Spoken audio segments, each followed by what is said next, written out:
hörmətli qonaqlar, hər vaxtınız xeyir olsun. Bu gözəl gecədə, bu gözəl axşamda mən Samir Dadaşov hər birinizi salamlayıram. Hər birinizə gözəl istirahətlər arz edirəm. Öz adımdan salamlayıram. Sahil instrumental ansambl adından salamlayıram. Neliya xanımın adından, ortağımın, Bilal müəllimin adından, Qədir qardaşımız adından, Vüsal qardaşımız var olsun. Hər birinizi salamlayıram. Hər birinizə uzun ömür, can sağlığı arz edirəm.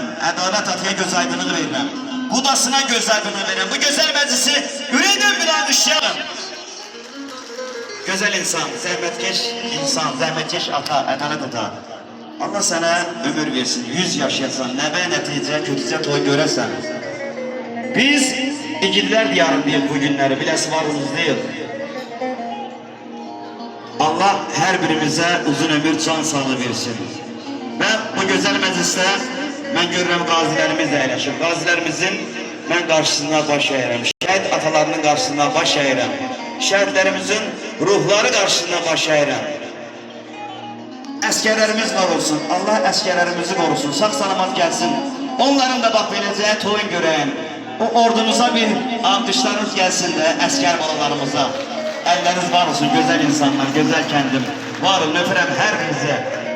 Və istərdim məclisin əvvəlində şəhidlərimizi yad edək. Yeni inşallah başlayacaq məclisimizə, davam edəcək.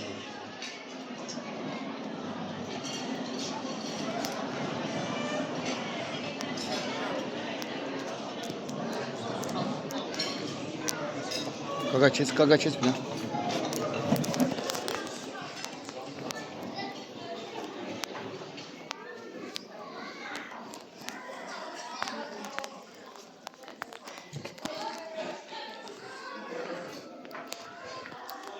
Sos ol, nə yaşayın? Allah hərbirimizin ömrünü olsun. Və istərdim mən ədalətdə ilk sözü ağsaqqalımız Kamal əmiyə verim. Kamal əmi gəlsin, xeyir dua versin, məclisi açıq elan etsin. Kamal əmi, buyurun gəlin.